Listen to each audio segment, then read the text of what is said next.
Magdidingding naman po tayo ng saluyot at okra with pritong tilapia. Ipakulo na po ako ng tubig. Lagay na po natin yung mga sangkap. Mga rekadong sibuyas, bawang at luya.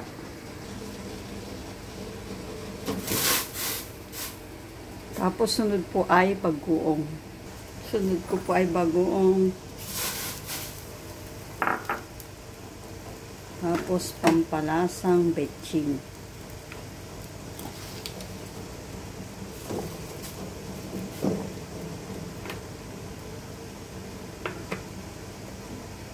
Pakulin na po mabuti. Tapos sunod na po natin yung gulay na saluyot.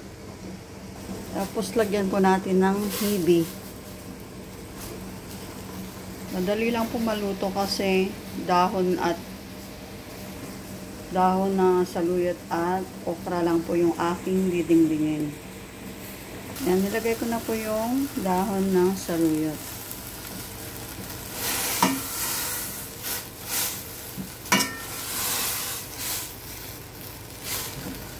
Inuuna ko po ito kasi kapag hindi kasi maluto masyado ang saluyot, sasakit ang tiyan kapag hindi siya maluto maigi.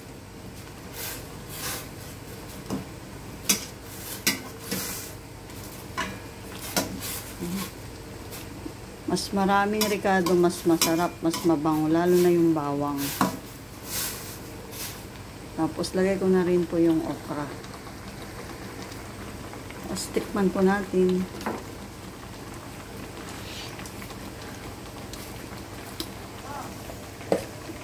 Lagyan na po natin yung okra. Tapos yung sahog na tilapia. Ayan na po yung sahog na tilapia. Simpleng ulam pero masarap.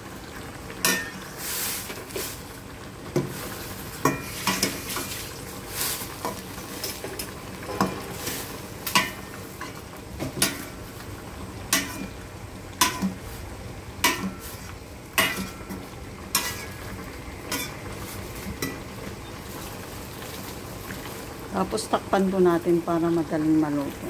Ayan. Tapos buksan po natin.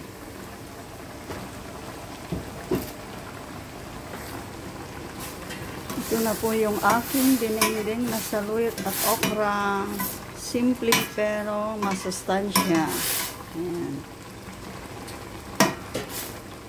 Ito na po ang aking dinengdeng. Thank you for watching. Bye-bye.